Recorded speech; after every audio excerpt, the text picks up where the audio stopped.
So 60K for signing bonus? yes, Wow. one very important tip that I'll say to all aspiring software engineers, whenever you code, do not code in isolate. You have to always speak what you're writing, Hmm. because your thought process has to be understood by the person who's interviewing you. So even if you make a mistake, that's absolutely fine. How many job offers did you have? I had 5 job offers. What was your total amount of the loan, and like how long did it take you to pay it off?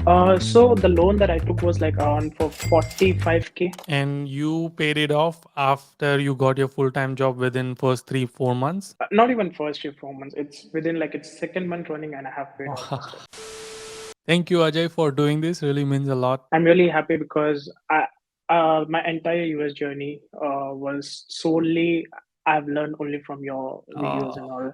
I didn't had anyone out here, not even friends as well with whom I could make guidance. So my entire journey, right, coming to the US, mm, before that applying the loan, everything has been just through your podcast, through your videos that you made. So I'm really wow. grateful to you for that. Yeah. That is, thank you for saying that. I didn't expect you were gonna say that. So thank you for saying that. But now you can be the mentor for other people who are going to be in your shoes 2 years Yeah. back or 1 year back. How many job offers did you have? So for my full time, I had like four job offers. Yeah, Wow. so not even four. I guess it's five. Yeah, I had 5 job offers, and What are the those? other thing, yeah, one was from Amazon. The other one was from Qualcomm. Then it was from Fidelity, which was for a senior software engineer. Mm, Then there was another company by the name Optum that mm, I had, mhm. and then there was another a very startup company, or the one where I did my internship.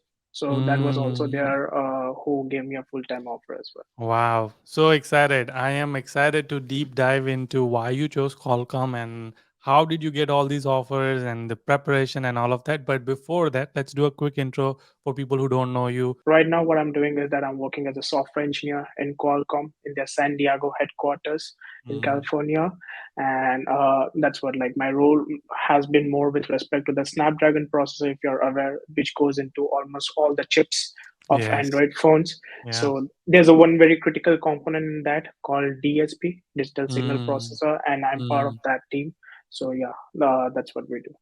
That's awesome. And what did you do? Like, did you do masters here, or how did you come to United States? Yeah, so I did my bachelor's in electronics and communication. That was way back in 2016. After that, I worked for like around 4.5 years in Amazon.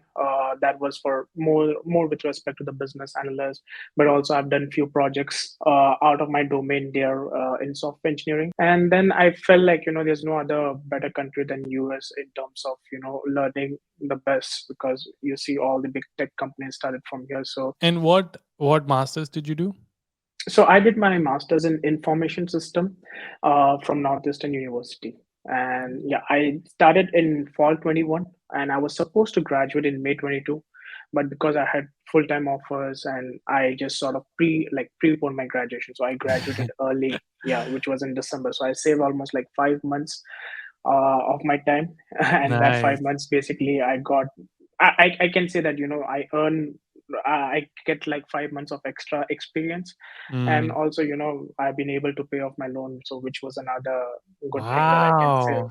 Yeah. Yeah, that is awesome. Yeah, since you mentioned about paying off the loan, what was your total amount of the loan, and like how long did it take you to pay it off? Sure. So the loan that I took was like around for 45K. Yeah, Okay. 45,000. Yeah. And you paid it off after you got your full-time job within first 3 4 months? Not even first year 4 months. It's within like its second month running, and I have paid off the stuff. Wow, Yeah, yeah, wow.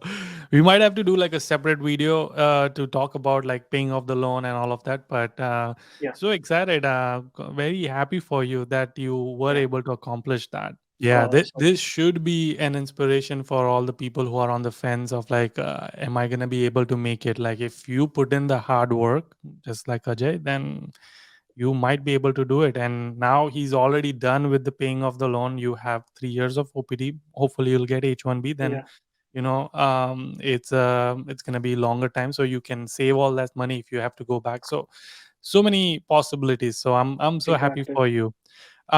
I want to deep dive into your experience. So I know you mentioned that you didn't have any software engineering experience. You only had business analyst experience, correct? Mm-hmm. Yes, that's correct. Yeah. Yeah, and all the roles which you got for these four offers, they were all software engineering roles. Exactly.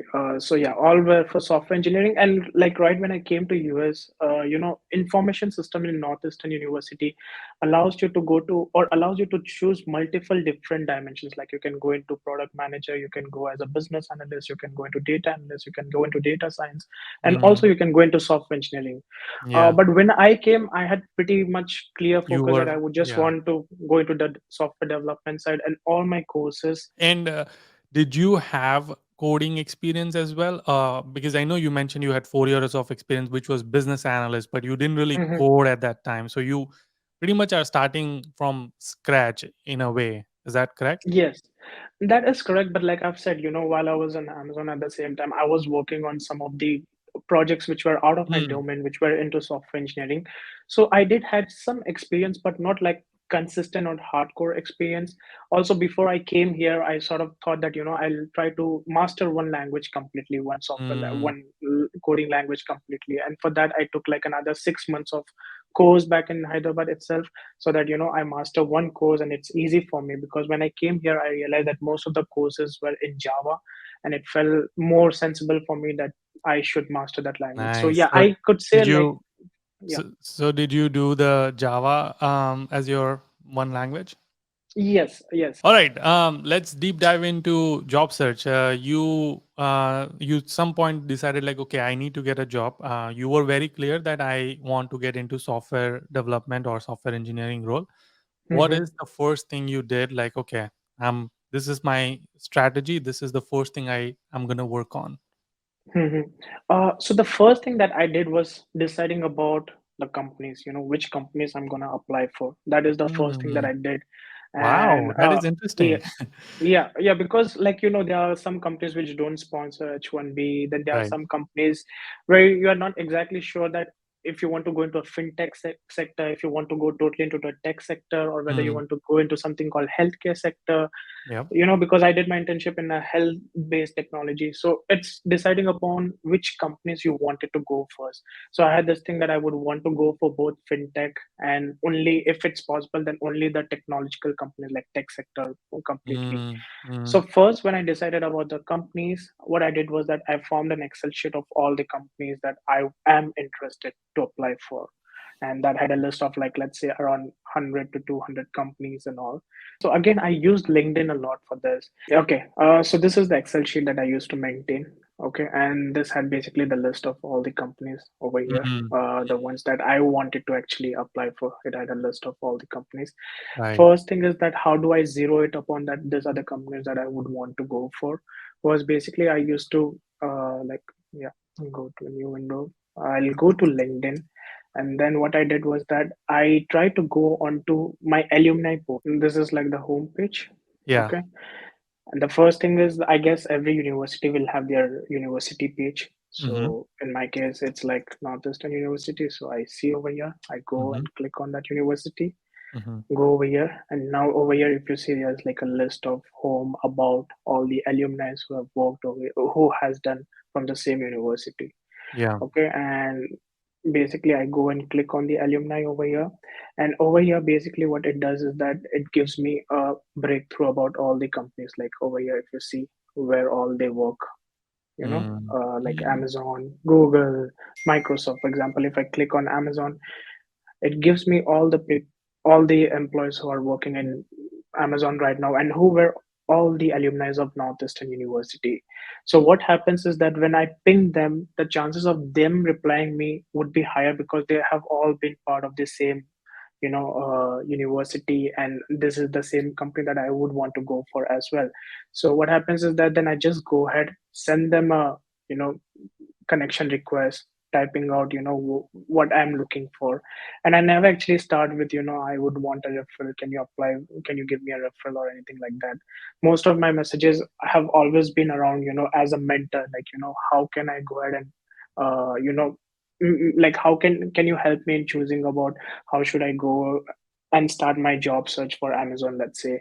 Yeah, with the list of the companies, what I used to do was that I would just Google. So I would just type, let's say, top 100 tech companies to work for in US in the year, let's say, 2022. And see, over here, it gives me all the list of all the top 100 software companies, like Mm, Adobe, Microsoft, Twilio, all like Nutanix, MathWorks. Okay. mm, And then what I do is that I take one company, like, I take one company at a time. I take this company. Then I go to my university page again over mm. here. And like over here, you can see search alumni by title, keyword, or company. So Okay. if I put MathWorks over here, it would give me a breakout of how many people from my own university working in this company. Over here I see there are 242 Got it. employees who did from same university. And Yeah. if you also see where they live, most of them live in Massachusetts again. So me Mm, doing in Boston and then getting hired in same company gives a much more possibility, because no company at the end of the day would want to pay the relocation in making you to come here. And also, if it's possible, what I do is that I try to apply most of the companies which are local and like in that specific state. So mm. then what I do is that now over here, like I see, there's a person by, let's say, Ashwin over here, or here my interest is to go into software development. So I Right. see over here this person has done full stack web application developer. So if I Mm, like, I go further into their profile, see mm. if they have kept a description of it, like what are they doing it. Like for example, it's mentioned over here, currently working and so and so, using Java, Spring Boot, and React JS. And this is what I want. I actually wanted, this tech skills that I would want to Yeah, go the and tech work stack. as Yeah. well. Mm-hmm. Yeah, so it makes sense, Java, Spring Boot, and React JS. Now, I also see like from which part of the branch they did. Like, Northeastern has so many branches: computer science, data Mm, science, and all. mm. So over here, I see that this person has done from the same branch that I am currently, now studying, which is information system. Yeah. Okay. And the other thing that is interesting is that this person has also done his bachelor's in from a non-computer science, which is like electronics and communication, which was the same Right. that I have done as well. So it's Yeah. like, it makes more sense for me to connect with this person. And then, I approach him with, oh, so I have done my bachelor's in electronics and communication, and I see you have done it as well. What Mm. would you say would be the most important skill that I can now work upon so that it's easy for me to get into, software engineering role that you are currently doing it and all? So I approach with that kind of mindset that, okay, that Got person can it. help me. So the first thing you do is look up the list of companies that you might want to work on. Yeah. Then you start filtering Yeah. those companies. Then you're like, okay, these are the companies I want to work on. You create a spreadsheet which Hmm. where you start listing down all those companies. Then you go Exactly. to LinkedIn. Then you find Yeah. like from your alumni tab that are they working in those companies. If they are, then Exactly. you start building network with them and try to approach it from mentorship program, like Exactly. more like a mentorship versus actually referral. That hey, Hmm. I have done, like you've also done in the same thing. I've like you try to relate to them to your story, and Hmm. then you approach it from like an elder brother, more like an mentor, Hmm. and then that's your approach to job search. Let's say you find the people, what do you exactly tell them? Like what's your first message to them? That and then like do people respond to you? I know not everybody will be responding, so what is it that how do you approach it, and what is the message you send them? Sure. So yeah, I'll just in that case send show you like a sample, like how I basically go ahead and do it. So let's say there's a person who is working in the same company right now that I am interested in.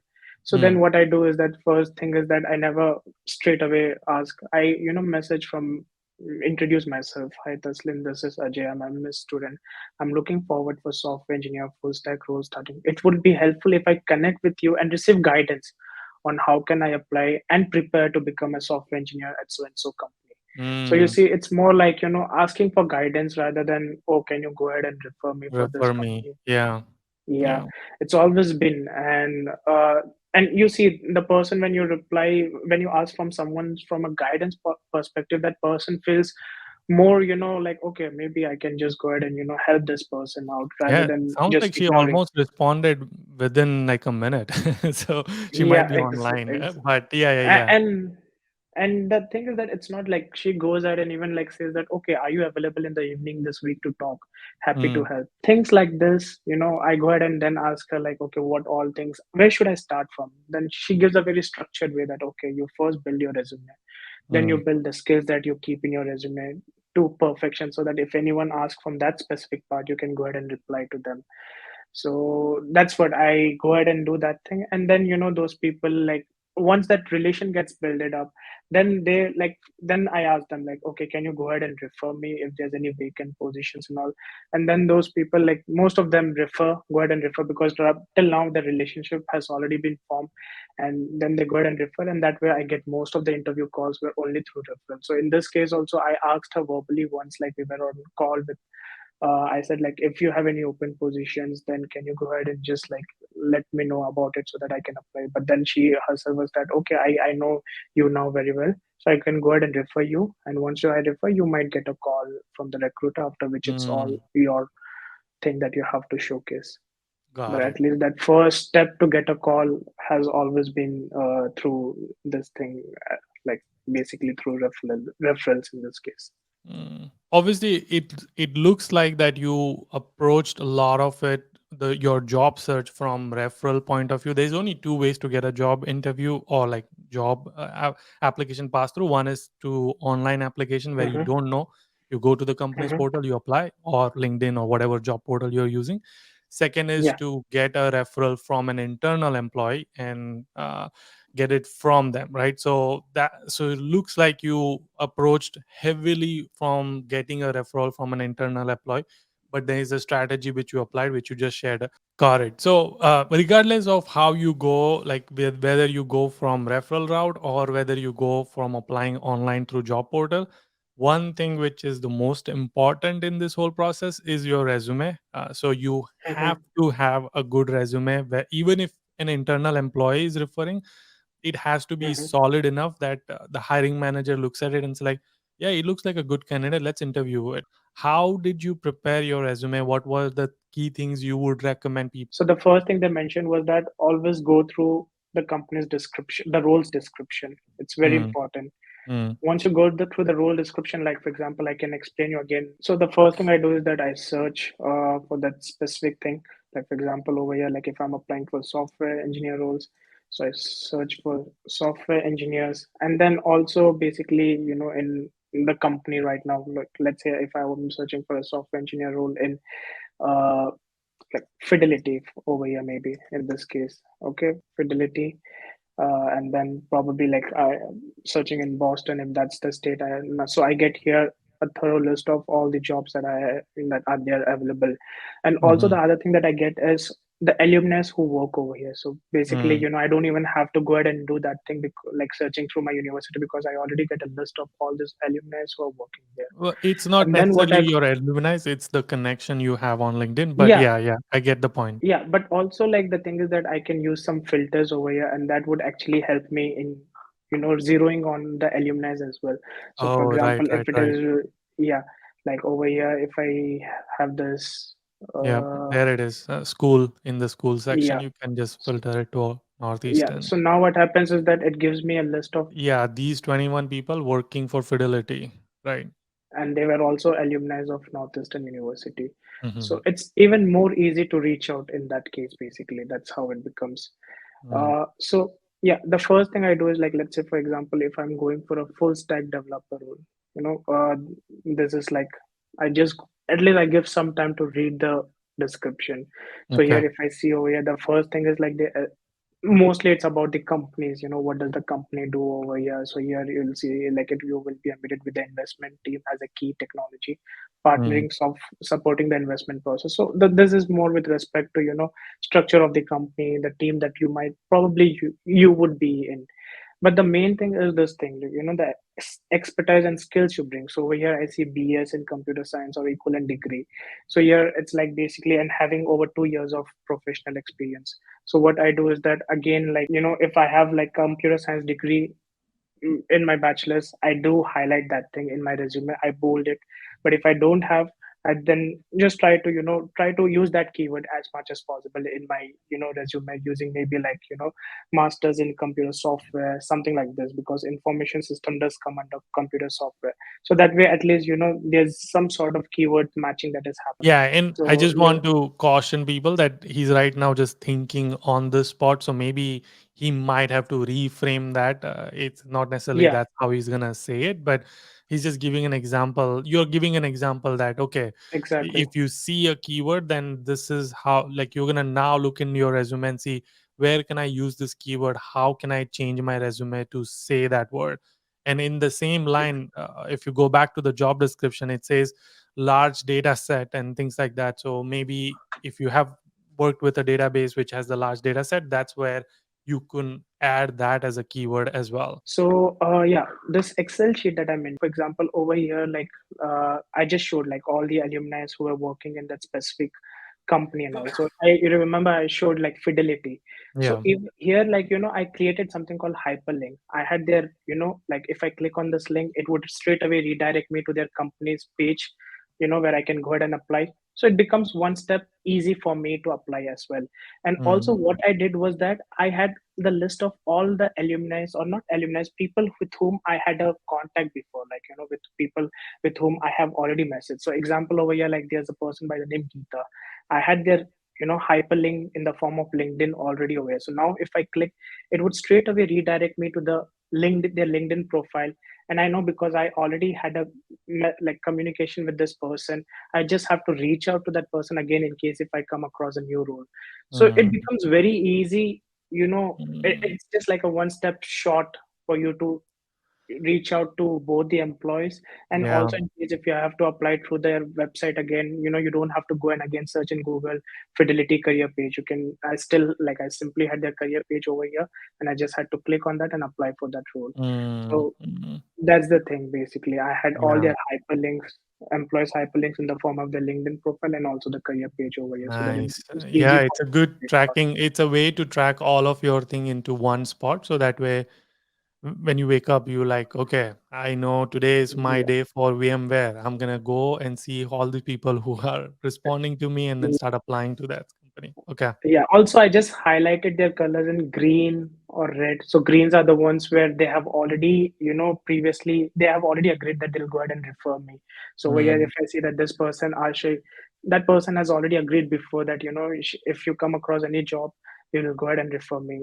So that's what it becomes very easy that, okay, this person has already given that they'll refer me. So I'll just go ahead and, just I feel message them directly. Yeah.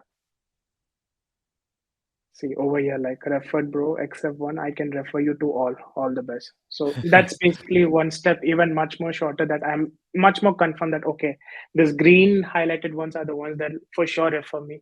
So I just reach out to them. mm, Then it mm, becomes even more easy. nice. I like it because it's not like you have created a system for yourself and there's no strict format that people have to do the same thing. They can maybe have statuses, they can have different color coding, whatever that may be. You create a system that works the best for you. So that's awesome. Let's talk. Exactly.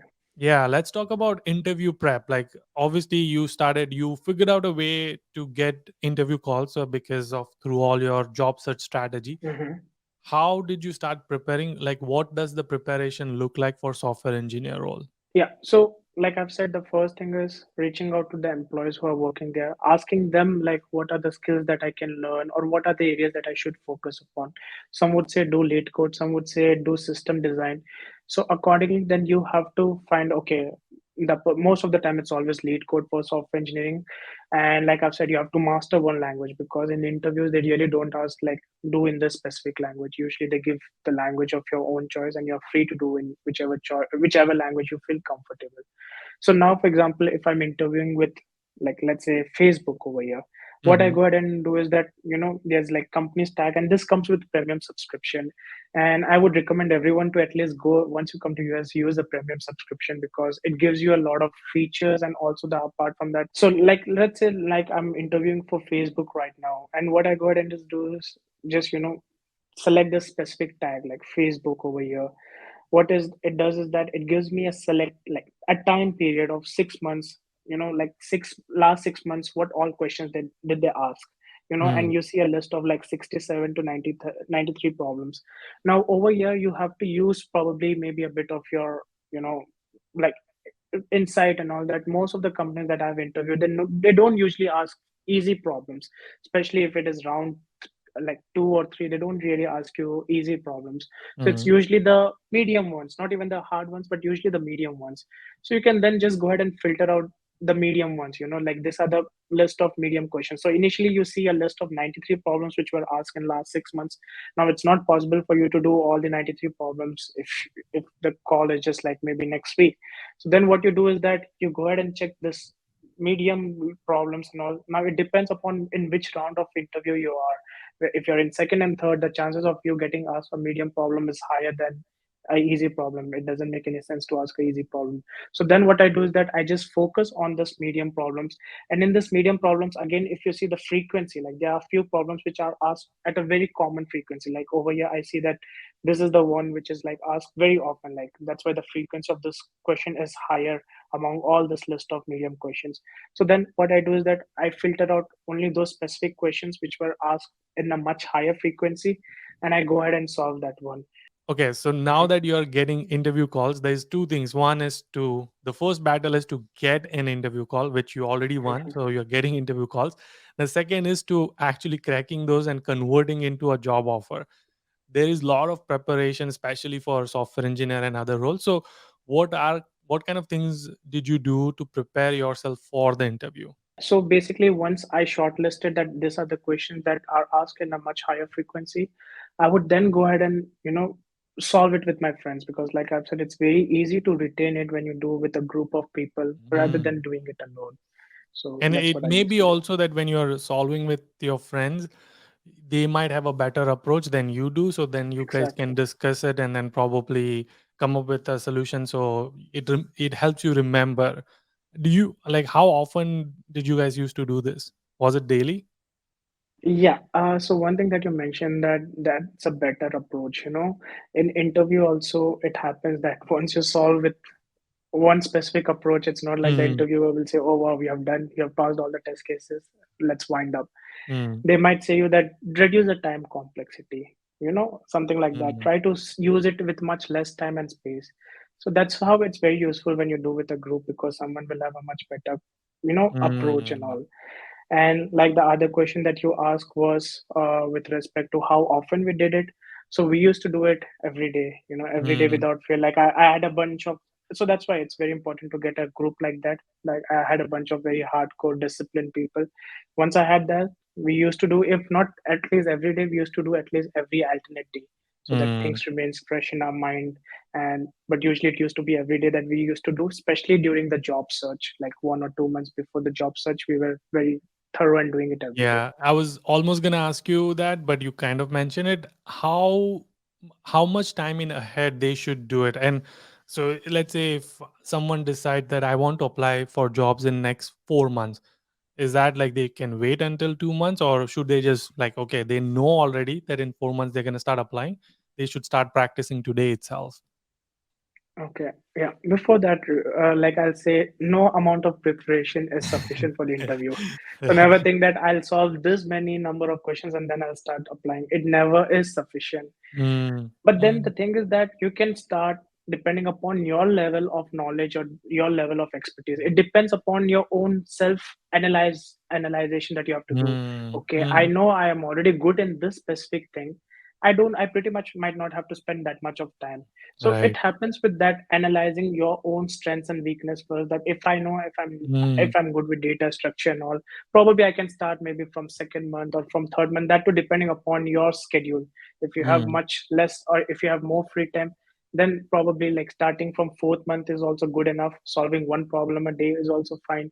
But mm, then it all starts with your own analyzation perspective. In my case, because I was a starter and I had to like do it thoroughly, so I started doing it every day. And 4 months, I would say pretty much 6 months, right from the time I landed over here, I started doing at least like found a group, first get a group and then started doing it every day. So it's always like 6 months ahead in advance that I started doing it.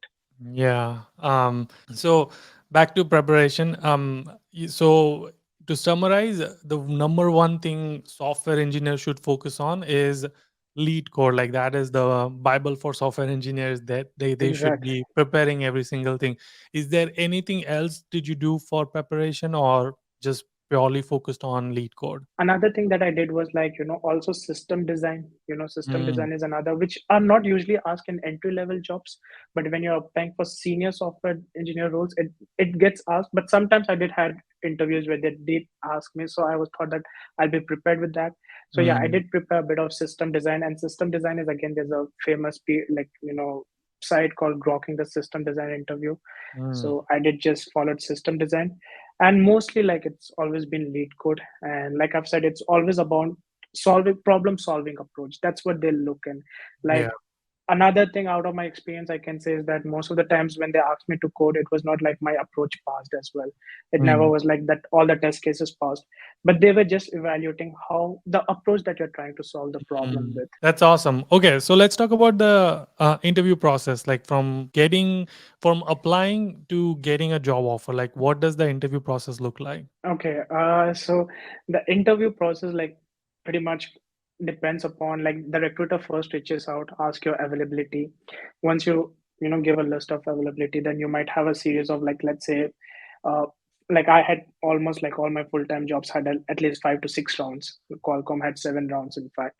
Mm, So then you get a list of all these rounds and all, and basically you get all the list of managers, or the technical engineers who's going to interview you. But it starts from an introduction. Initially everyone asks you about your introduction, and then straight away there's a something called coder pad or some link where you have to write down the code.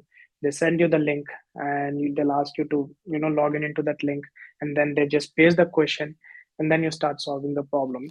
and Now I it thought for software engineers, is it usually the online assessment the first thing? Yeah, I really missed out that thing. Yeah, usually it starts with online assessments. The first thing, you get a online assessment that you have to fill before the end of some deadline that is given. So And what yeah, is online assessment? so online assessment is again like a series of coding questions only you have, Okay. but their level of difficulty might not be that much. And also, like, there is no person who's evaluating you at that point of time. So even if you use like some very long code, or if you don't use an efficient solution also, no one is going to cross question you. But the difference when you're doing it live in the interview is that the recruiter will always try to cross question you, will ask you that, okay, I want a higher, better efficiency. So how would you Mm, go ahead and do it? got That's the it. difference. Yeah, so they give you so you reached out to company applies, and then the first thing is like, hey, here's an online assessment. You have a deadline of 1 week. You submit Hmm. it, and then we will reach out after the assessment is reviewed. So you finish the assessment, and usually the assessment is the coding, some form of coding Hmm. question. After the assessment is done, do you what happens then? After the assessment is done, then again, like, based upon your whether you have cleared the assessment or not, then the further rounds are organized. So yeah, the next round would usually be with and some senior engineers. The Mm, second round usually with the senior engineers or senior software engineers. So again, it starts with the introduction, then again going ahead, and they ask you experience. They basically grill you based on what you have mentioned in your resume. okay. So that's why it's always good to mention the right whatever you've done. And if you mention something which you have not done, then it's easy for them to figure out as well.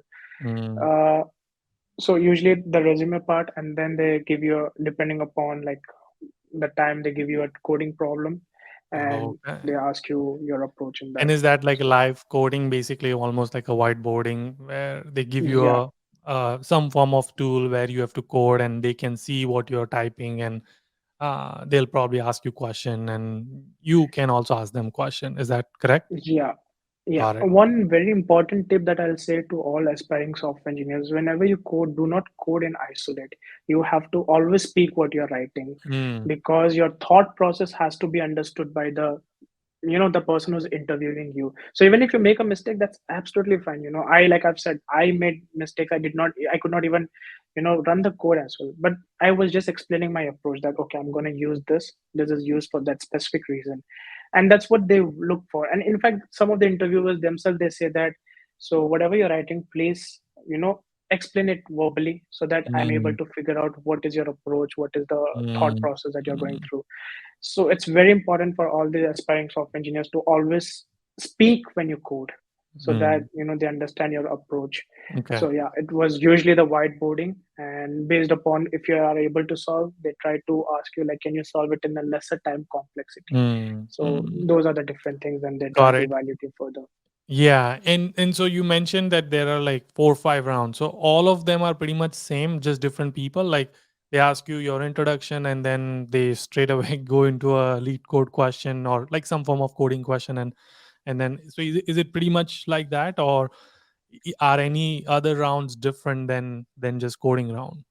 Yeah, again, yeah, it is different. Like for example, the second round or the third round might be same in terms of coding question, but the level of difficulty would be higher. Okay. As you progress further in the rounds, the level of difficulty that you can expect is also going to be higher. Mm, Also, few of the companies would grill you further on different concepts as well. Like for example, let's say if I'm applying for a fidelity where it's for senior software engineer or anything like that, then they'll grill you more upon what are all the technologies that you've used, why did you use this specific technology, all these things and all. Like based upon the technologies that they require, they might grill you on that. For example, if mm, it's AWS that's required, they might grill you on that thing, that whether you know the AWS or not. But 2 3 rounds, it's always based upon the coding question, and as you progress it, the level of difficulty arises. The second last and the last interview rounds are usually with the director or the principal engineers and all, and usually over there they try to test how good fit you'll be to the company or with the team that mm. you're working upon. So at that point of time, their main motive is just to evaluate you from a leadership perspective, soft skills perspective, whether you would be a right fit or not. So it's most of situation based questions, like, can you say me when was the last time you had a conflict and how did you resolve Yeah, that conflict? yeah. I 100% I call it story bank. Basically, have at least 10 to 15 stories, especially for product managers, program managers who are like our interviews are heavily focused on those. So you have Hmm. to have stories ready, and you can't, because you're already so nervous and you're trying to be so good at your interview. Your brain will not be able to recollect all the memories. Like, okay, what was the last time I had a situation where I had a conflict with a coworker, or I had a situation where I faced a failure, or I had a situation Hmm. where I showed a leadership skill in my project. Hmm. These are the questions. You can look it up online and then prepare those stories and write down those stories, like in the star format is what I call it, like Yeah, situation, task, action, result. So here's the exactly. situation, here's the task, here's an action I took, and here was the how I accomplished it. So that way those are ready and you can manipulate it based on the question. So 100% agree. Awesome. So after finishing the behavior round, all the coding rounds, the final thing is left is getting an offer. So obviously software engineers make money. So let's say, how much money do they make? What is the salary range for software engineers?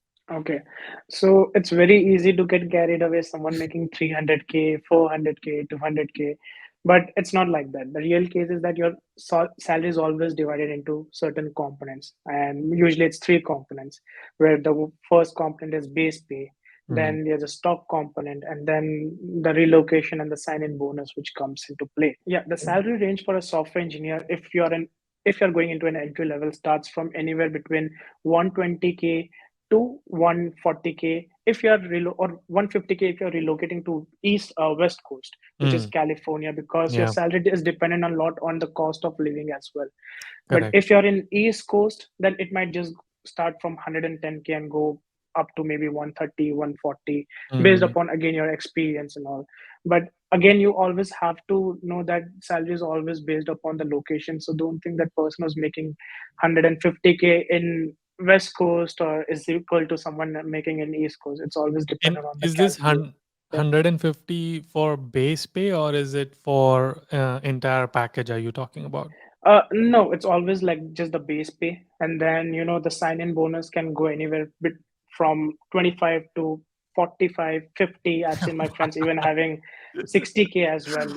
So 60K for signing bonus? Wow. yes, yeah, yeah. That So is usually the crazy. sign-in bonus, yeah, go to 60K. and then you have the relocation, which is usually up to 10K. Yeah. I've not usually And seen beyond that. relocation could also be somewhere where companies say, "Hey, you have to submit your receipt." And that's one thing. And then the most important part is the stock component. Like I've said, the stock component can go anywhere from 75 to 120K Mhm. again. Like But the total would be like, if you have to say like a range, one, let's assume 150 is the salary, 40,000 as a signing bonus, which is like 190, 10,000 for relocation, that's 200, and 200. then another maybe 100,000 for like stock, Hmm. which is 300,000. So that's your package, but again, in hand you might not get 300,000. That's your not your Exactly. recurring salary. Like once the Hmm. relocation is done, 10,000 is gone. Once the signing bonus, that's only when you join. You're not going to get another, money Hmm. back in the next month's salary, so that's gone. And then the Hmm. stock component, which is again only maybe out of 100,000, $25,000 is which you will get in the Hmm. um first year. So that basically your salary would be somewhere around 150 to 175 in a way. Yeah. So but the package wise, yeah, it looks like 300,000 is definitely possible and doable. Hmm. Yeah, absolutely. And also, like, that's maybe another part. But then again, like every year, based upon your performance, you have increments and Oh, all, right, and yeah.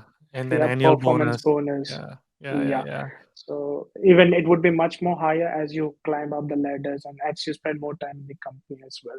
Correct. Yeah, yeah, yeah. So sometimes the annual bonus would be 10% of your salary. So if you are making 150, then 15,000 is what you will get. So now again your Yeah, package will become 165 instead of 150, because and the bonus is dependent on how company is doing, how you did, and all of that. So 100%. exactly.